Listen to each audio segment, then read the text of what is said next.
Hello again, everyone. This is going to probably be the last video of the semester.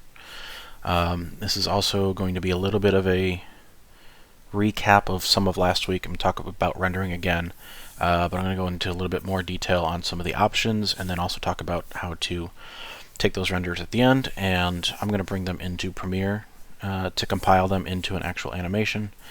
You can do it in Blender.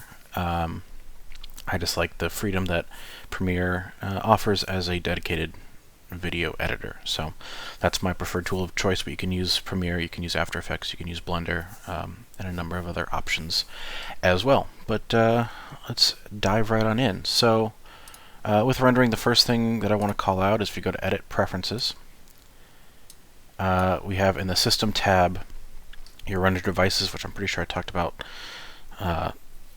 last week or 2 weeks ago, whenever that was. Just make sure you have those checked. If you want to use GPU rendering, your graphics card to render, make sure that's checked. Otherwise, your CPU will be listed there. Optics is an NVIDIA technology that will, for some scenes, speed up the render times. It's currently experimental in version 2.81. I know 2.82 is out, and I am actually using that professionally, but for this class I just want to keep everything consistent throughout the semester, so I'm still using 2.81 for this class.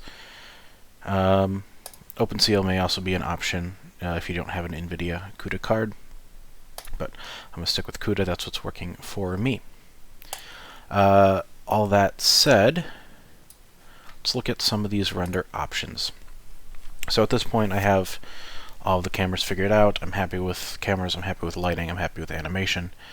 And I'm ready to start rendering. And I know last week we talked about viewport render animation to give you kind of a preview of what that's going to look like, and I went through that process. It's going to be very similar for the final render. I just need to be a little bit more mindful of the settings that we have over here. So starting just with the render properties tab, render engine cycles. I keep harping on this. Just make sure that you're in cycles, otherwise you will have different options here. Feature set, we're going to stick with the supported feature set. We're not going to worry about the experimental features.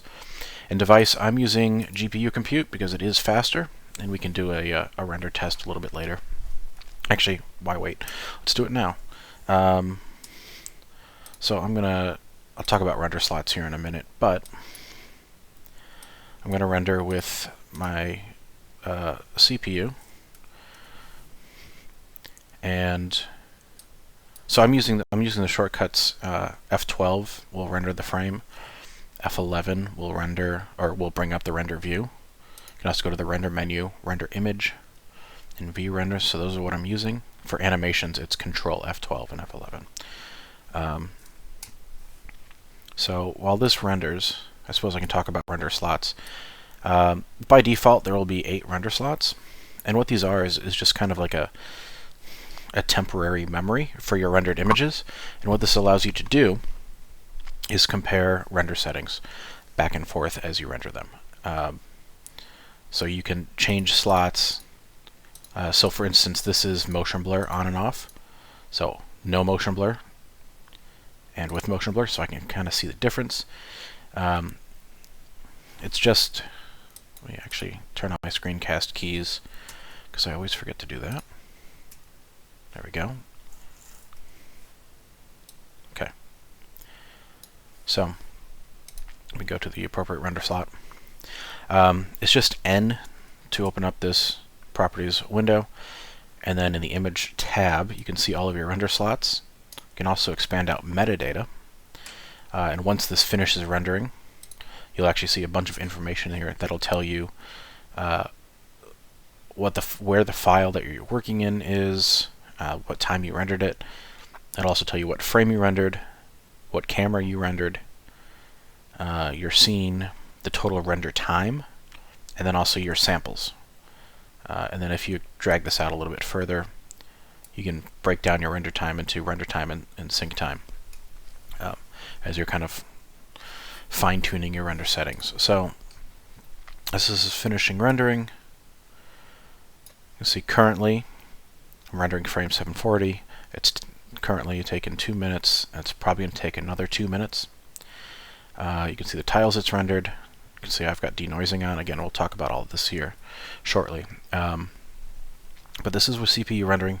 It's perfectly fine. The visual difference between CPU and GPU rendering is negligible. If there is one at all, I haven't really noticed one. But in my case, GPU rendering is considerably faster, and it probably will be for you as well, regardless of what card you have. But it's always worth it to do tests, because it's only going to take 5-6 minutes to do a render test to see the difference. And if it knocks off 1.5 minutes or 2 minutes of render time per frame over the course of 700 frames, that's going to save you a lot of time. So it's worth it to spend a couple hours just going through all these settings and testing and making sure that you're getting the best quality render and the shortest amount of time. So it's going to be that balance throughout all of these settings that we're going to go over, is how long is it going to take versus how good does it look, and how much time do you have to render it.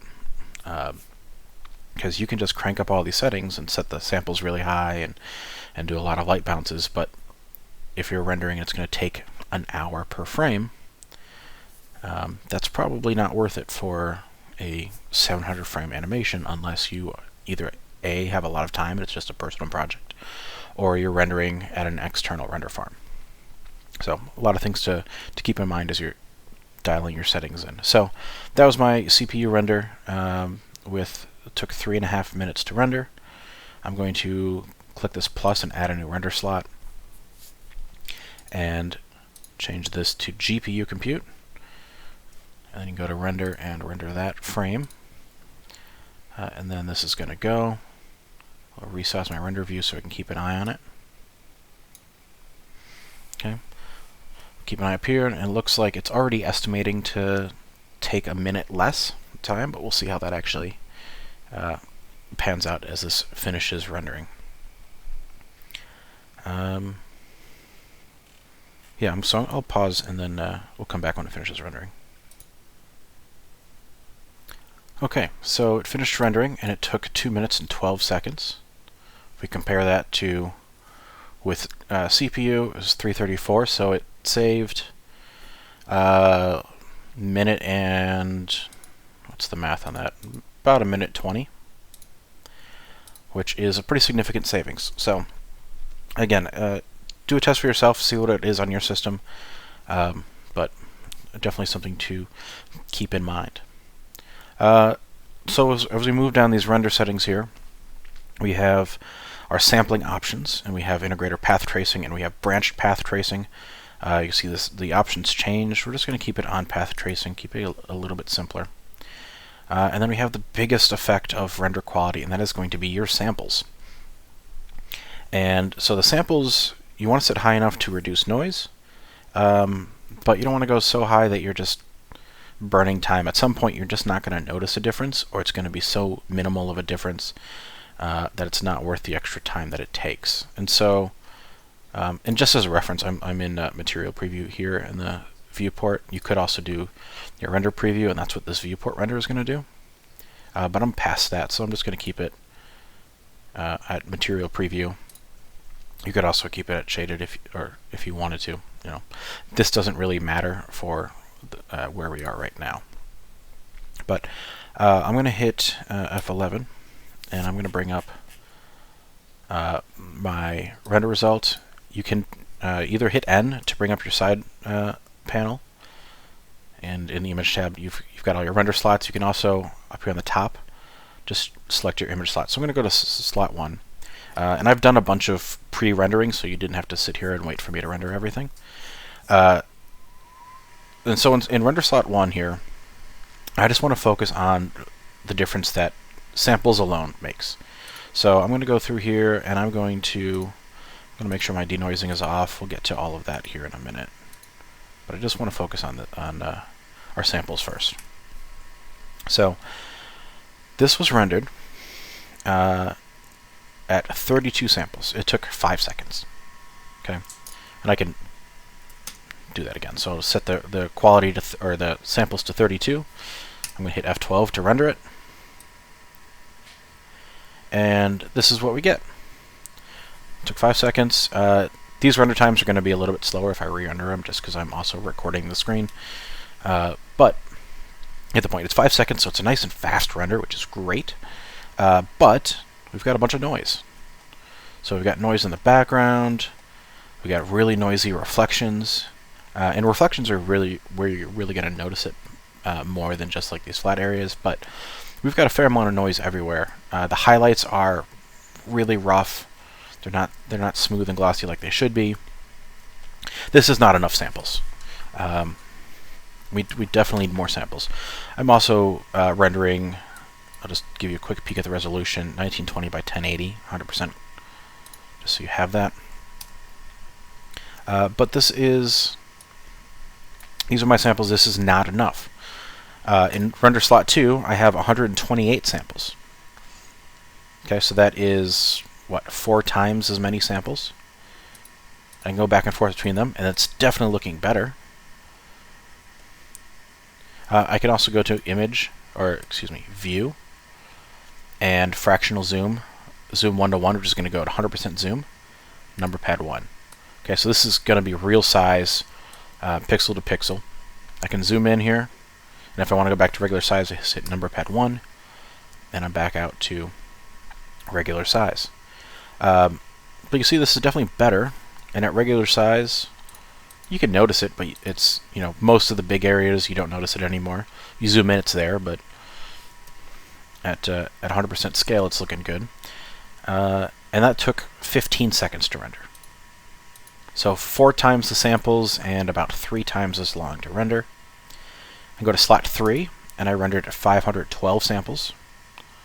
Now from here, it's going to be very minimal difference at 100% scale, and especially I don't know how well OBS and YouTube compression is going to convey this.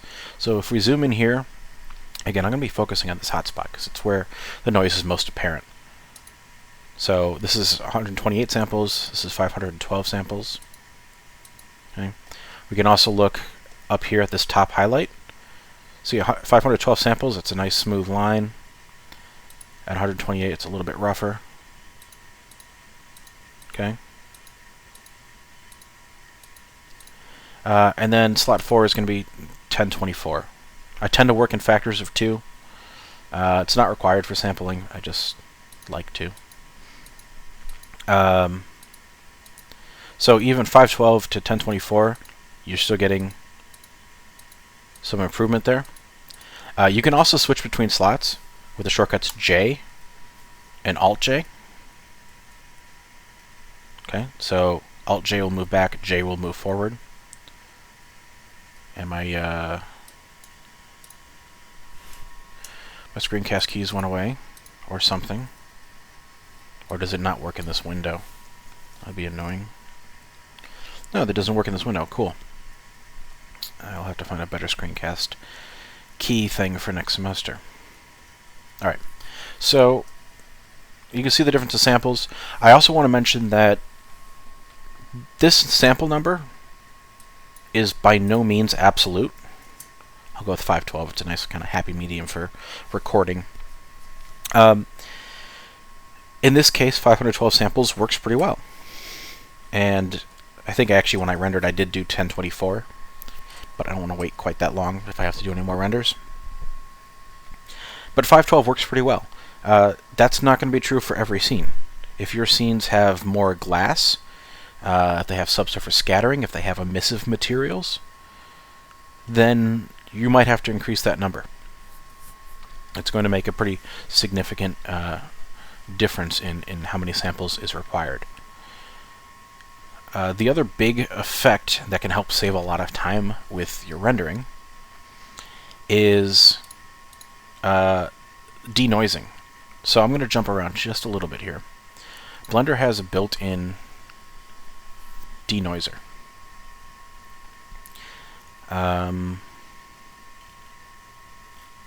Yeah, we'll go to that next. So if I go over to the Layer Properties tab, we have this denoising option. And these are just the default settings, so I'm not going to worry too much about that. I'm going to turn that on. I'll bring up my render view again. And if we look at my render slots, we'll just look at the first 8, because that's what we have here. So here's 32 samples with no denoising. See, there's a ton of noise. And then if I go to slot 5 here, this is 32 samples, but with denoising. And it's definitely better, but there's a problem. And that is, we've got some splotchiness here. I'll zoom in and hopefully you can see that on YouTube. Alright, and the splotchiness kind of everywhere. And that's just a factor of the denoiser is working with a lot of grain, a lot of noise, and it's not smooth enough. It's too noisy for the denoiser to do a great job. So you still have to help it out a little bit. Because if we compare 32 samples with denoising with 1024 samples, okay, 1,000 samples with no denoising, that looks better. So why would you use denoising? Well, there's a kind of a happy medium between the two. So here's 32 samples with denoising. Here's 128 samples with denoising, and already that's looking a lot better. There's still a little bit of splotchiness, especially in here. But the rest of it is looking pretty good. And then we have 512 samples. Again, if I hit 1 and go to 100% view, between 128 and 512, very minimal difference. It's really only in these extreme highlights. So if we zoom in here, and we go back and forth, you can see a pretty big difference on these highlights. I mean, look here. Okay, we're still getting some artifacts, but it's looking real good, and this might be good enough. And then if we go to slot 8, which is 1,000 samples with denoising, and we'll zoom back in on these highlights, and you can see the difference here. It's starting to get more subtle, but the higher samples it's going to be better. And we can compare the render times here. 512 samples took just about a minute. 1024 took a minute and 42. So it's a 45-second difference with double the samples, but we're getting better quality. And now if we compare that to without the denoiser, so here is 512 samples with denoiser, and we'll look kind of in this area. And then if I go to 512 samples with without the denoiser, there you can see the difference. Okay, so the denoiser is doing quite a bit, and it only took, at 512 samples, we go from 49 seconds to 56 seconds. So 7-second difference, and it's looking better than it did at 1024 with no samples. Right? So it's saving a lot of render time there. So I would definitely encourage you to have it on. If you have it on too low when you're rendering animations, that noise can kind of jump around and dance, and it's not a pretty look. So make sure that render samples is high enough that you're not going to see any of that grain. I'll also link a video on D2L. Blender Guru, Andrew Price, did a really good kind of overview of denoising options in Blender and what does and does not work. You can also just search on YouTube for Blender Guru, denoise, or save render time. So that's with denoising. Let's continue looking at these features. Whoops, didn't mean to do that. Okay, so I'm going back to my render properties tab here. And next thing I want to look at here is these light paths.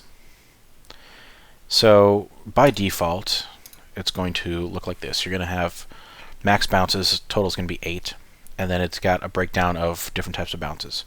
What this is the number of times that a light ray is going to bounce around the scene before it's recorded. So the default is 8, no diffuse, 1 glossy, 8 transparency, 2 transmission, and no volume. So I want to just illustrate what the difference is here. And with this kind of dramatic of lighting, it's going to be a little difficult to see. So what I'm going to do is I created a new material. It's just called clay.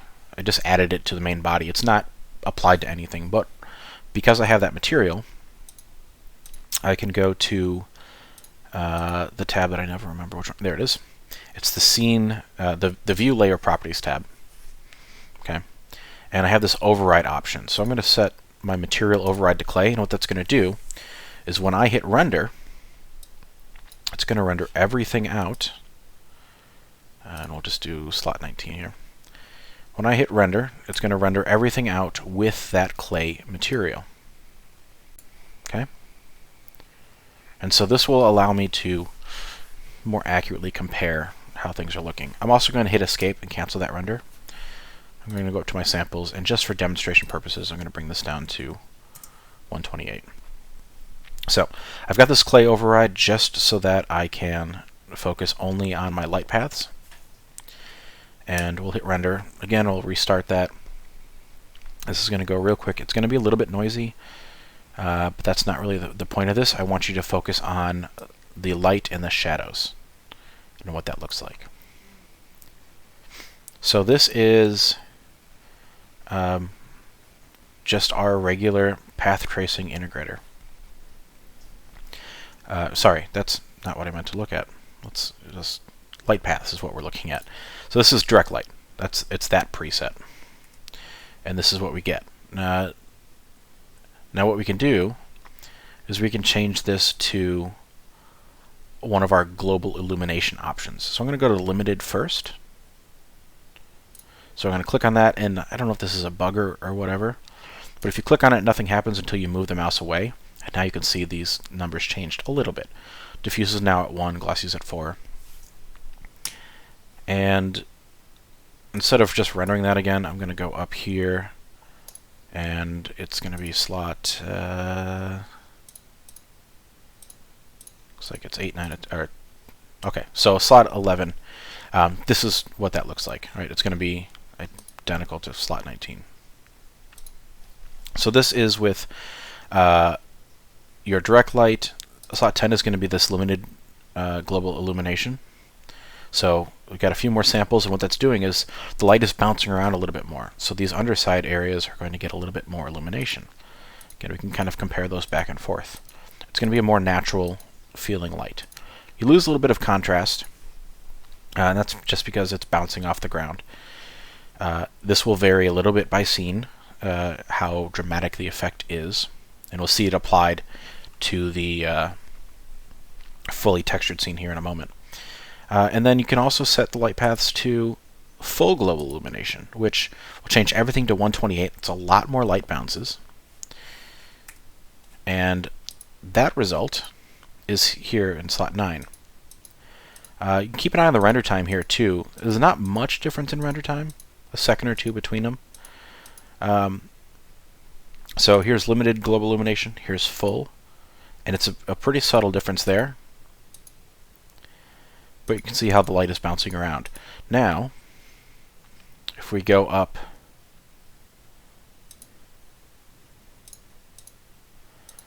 now here I did a bad thing. I didn't remember what each one was.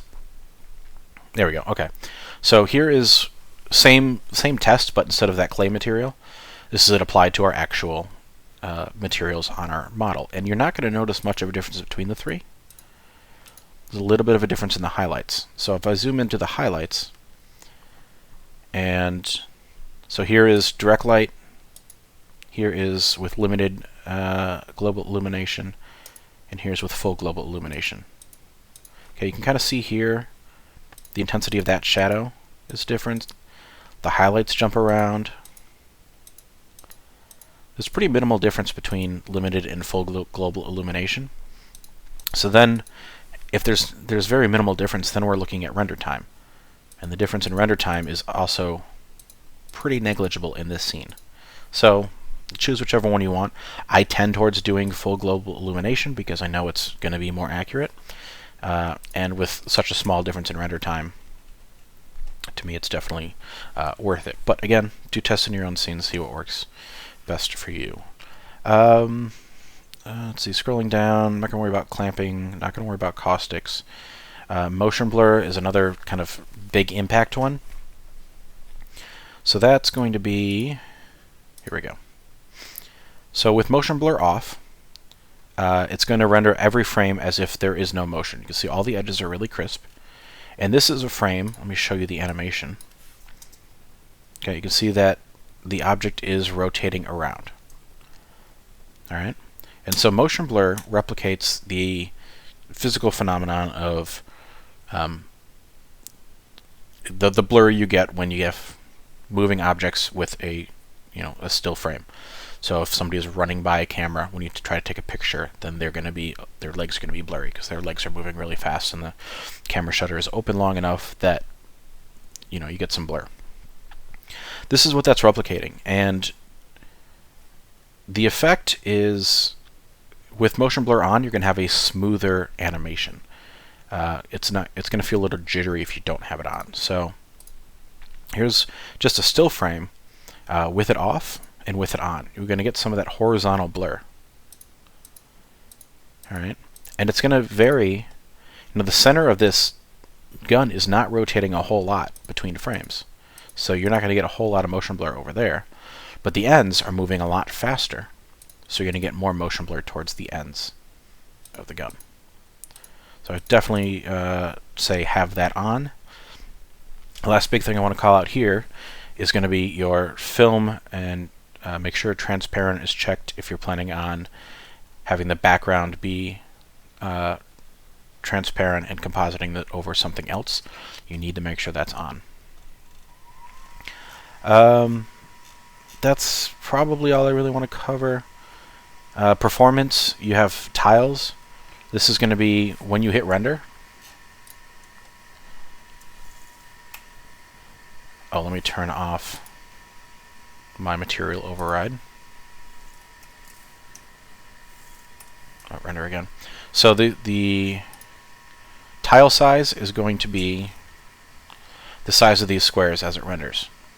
And it can have an effect on what your render times are. The guidance that Blender offers is that for CPU rendering, smaller is better, and for GPU rendering, larger is better. That's not what I have found. I have found that for both, 32 by 32 works best for me, which is a relatively small size. They say that with GPU rendering, you can have the tile size be as much as 512 by 512. But again, with the tests that I've done, and I encourage you to do your own tests with your own unique system, 32 by 32 works best for me. I will also say that this is one thing where you do want to stick with factors of 2 or powers of 2 for your numbers. You don't want to put like 15 or 17 or 21 in there. You want to stick with 2, 4, 6, 8, which are going to be way too low. But 16, 32, 64, 128, 256, and 512. Probably not more than 512. But for me, 32 by 32, the default is 64 by 64, which is not bad. I think the difference was like a second. So not a lot, but again, over 700 frames, it can make a difference. So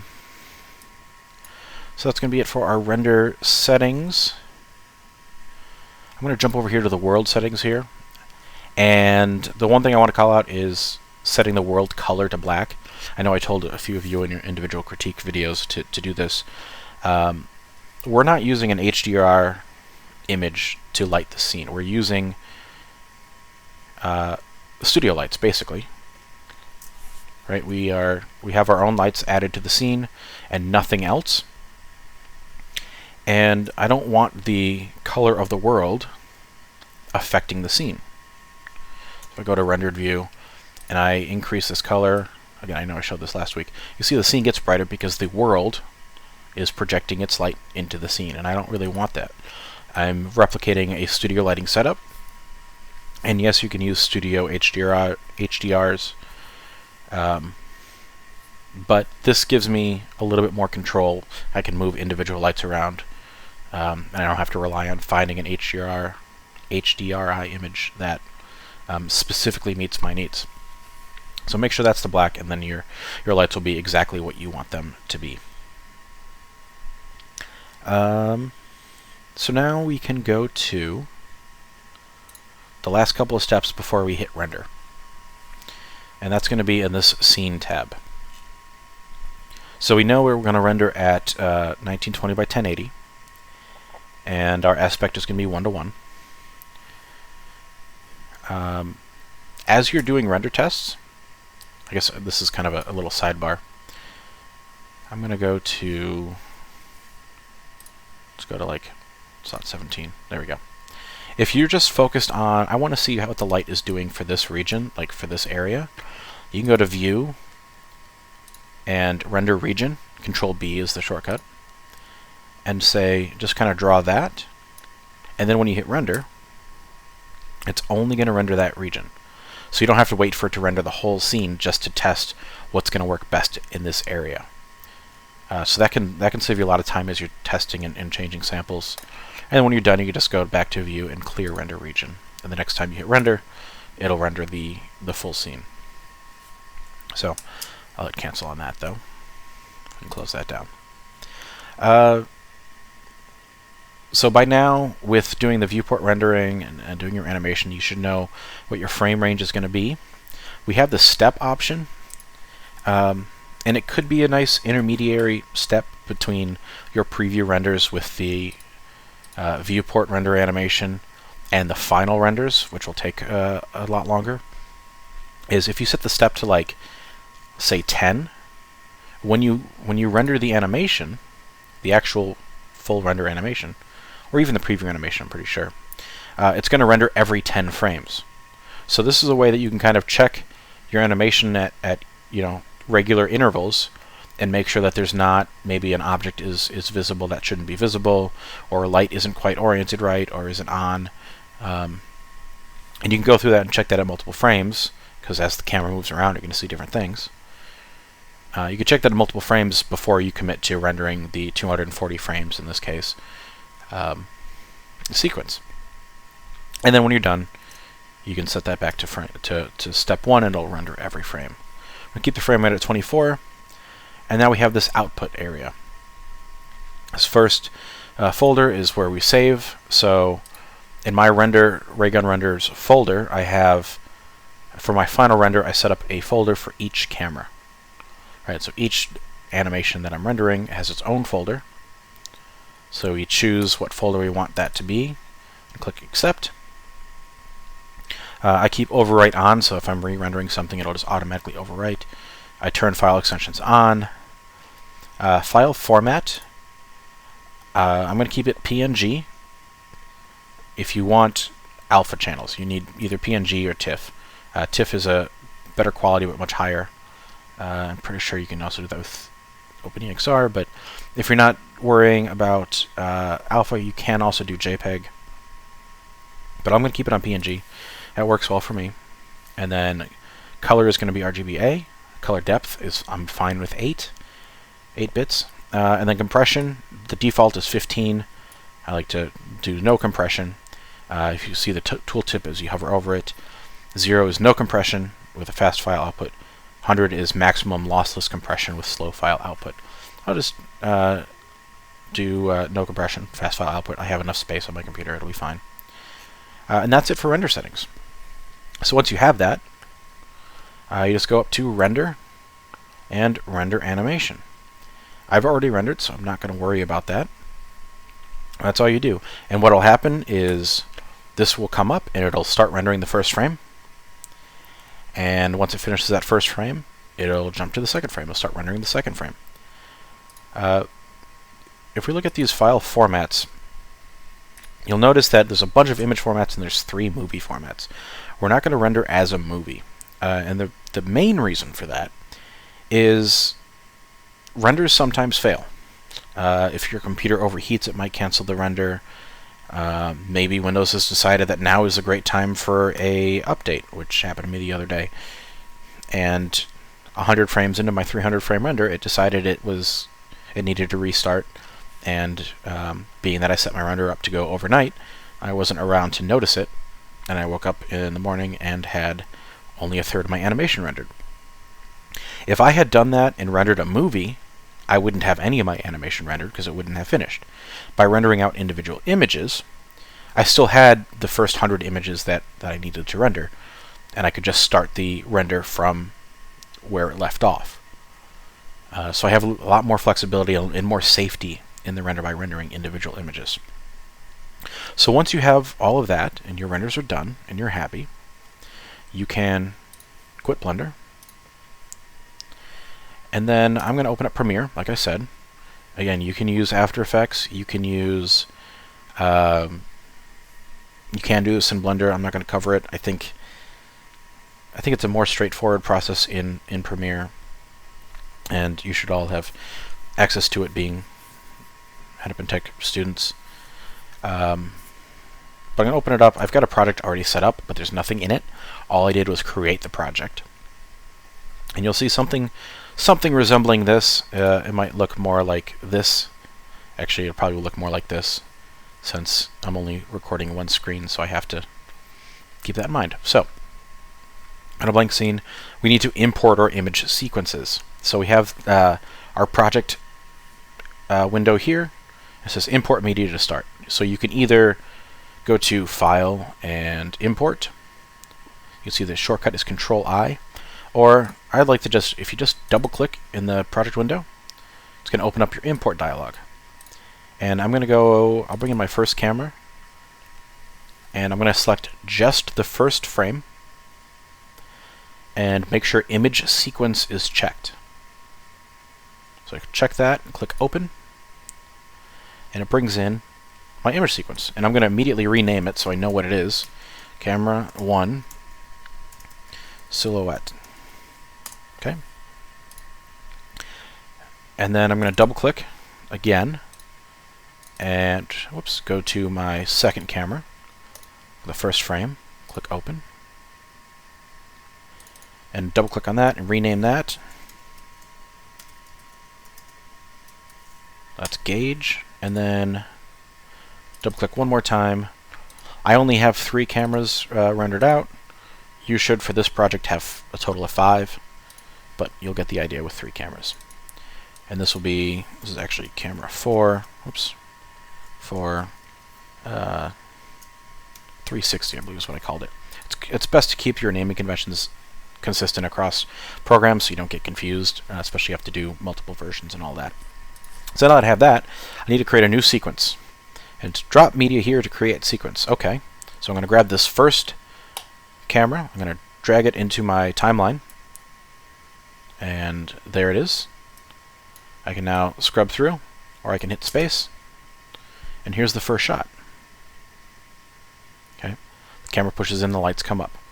I'm then going to, actually before that, you'll notice in my project view, it's created a sequence. If you want to stay organized, you can create a bin. Call this maybe renders, and put all of my renders in there. And then if I was going to have multiple sequences, I might create a bin for that, but I'm not going to worry about that. But now I can grab my second camera and drag that in, and you'll see it'll snap to the end. And I'll drag this out and bring in my... Oh, that only brought in 1 frame for some reason. So I'm going to delete that, double click, and I know why it only brought in 1 frame. It's because there's not actually a consistent image sequence there. So I'm going to go to frame 600. I skipped some. I only rendered from 600 on. So let's do that. There we go. Now I've got a 5-second clip. We'll rename this Cam 04 360. Drag that into my renders. Renders. That's not how you spell. There we go. Renders. Now I'll drag that into my scene. Okay, so I've got my 3 clips on my timeline, joined up back to back. If you hit numberpad, no, not numberpad slash. If you hit just / on the keyboard, the one that's next to Shift on the right side. Getting all my key commands confused. I thought that was it. Ah, it's the wrong one. It's backslash. Backslash, which is above return, will kind of zoom your timeline to fit. So now I can hit space and hit play. and see all these clips and see how they play in sequence. So go to that, then we go to this. You see the light comes on and the gauge goes up, and then we switch over here. So now that I have this, I've actually got some freedom here to make a couple of adjustments. I'm not locked into, I don't have to show every single frame that I rendered. I can look at this back and say, alright, I like this first shot, I like what that's doing. It maybe can end a little bit sooner, so I can trim that up. And this is by no means an editing tutorial. Let's say maybe like, we'll start from here. I'll trim a second off, or second and a half off that frame, and we'll go to the end here, and I think I'm gonna maybe start from here. And so by doing that,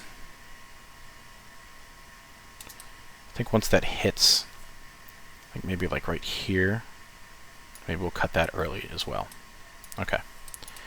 So once we get it trimmed up where we want it, and it ends in this nice wide shot, which is poorly composed. I should have tilted the camera down a little bit, but it's too late.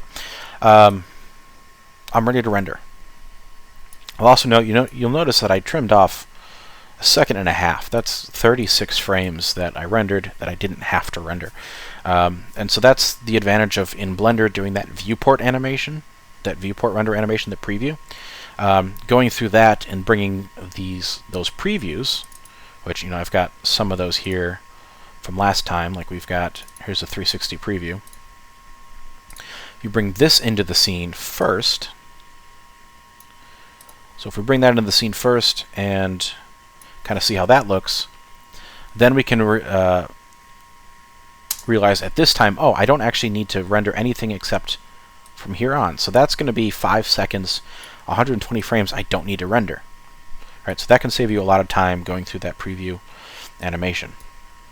But once you have all of that done, then it's just time to export your finished animation. Okay, so I'm going to go to my export and media, Control M.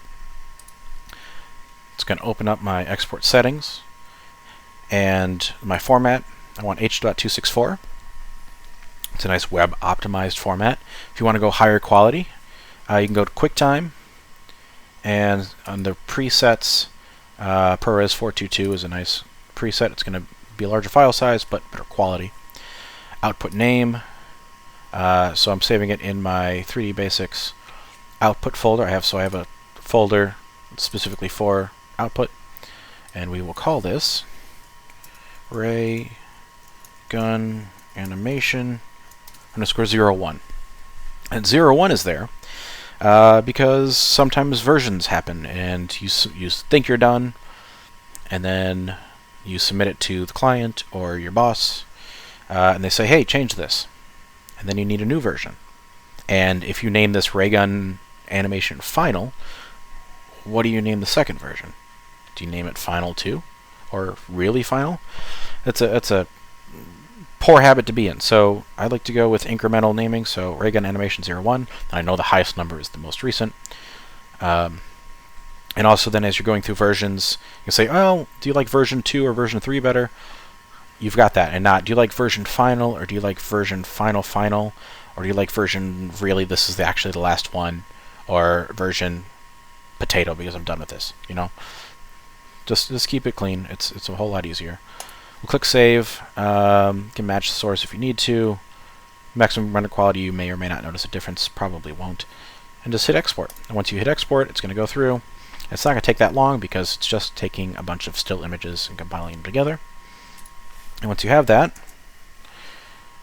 you will get this lovely little video file, which you can double-click to open, and it will open up on my other monitor. There we go. And here's your final animation.